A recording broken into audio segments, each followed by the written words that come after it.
ত্রয়োদশ জাতীয় সংসদ নির্বাচনের আজকের সভার সম্মানিত সভাপতি, প্রিয় নেতৃবৃন্দ, উপস্থিত ভাই বোনেরা, আসসালামু আলাইকুম।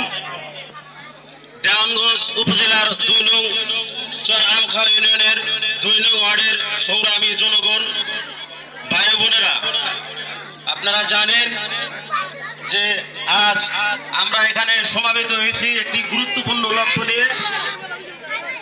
বিএনপি মনোনীত প্রার্থী, মানুষের পরীক্ষিত নেতা জনাব এম রশিদুজ্জামান মিল্লাত সাহেবের নির্বাচনী জনসভায় আপনাদের এই শর্ত উপস্থিতি প্রমাণ করে এই এলাকার মানুষের পরিবর্তন চায়, উন্নয়ন চায়।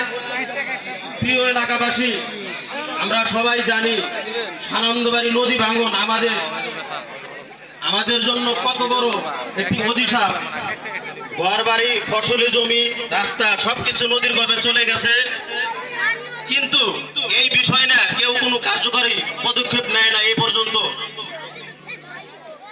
জননেতা এম রশিদুজ্জামান মিল্লাত সাহেব তার নির্বাচনী ইশতেহারে প্রথম এই নদী ভাঙন রাখছে।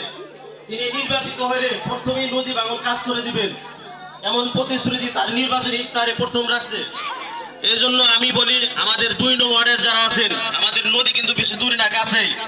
আমরা সকলেই আমাদের জননেতা এম রশিদুজ্জামান মিল্লাত সাহেবকে ভোট দিয়ে জয়যুক্ত করে আমাদের এই নদী ভাঙন কাজটা যেন আমরা করতে পারি।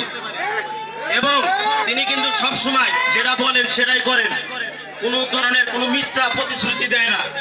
এবং আমরা আমাদের সামনে একটা ভাঙা আছে এবং এই মাসে বেরিবাদ আছে, আমরা সকল কাজ জানি তার দ্বারা করতে পারি।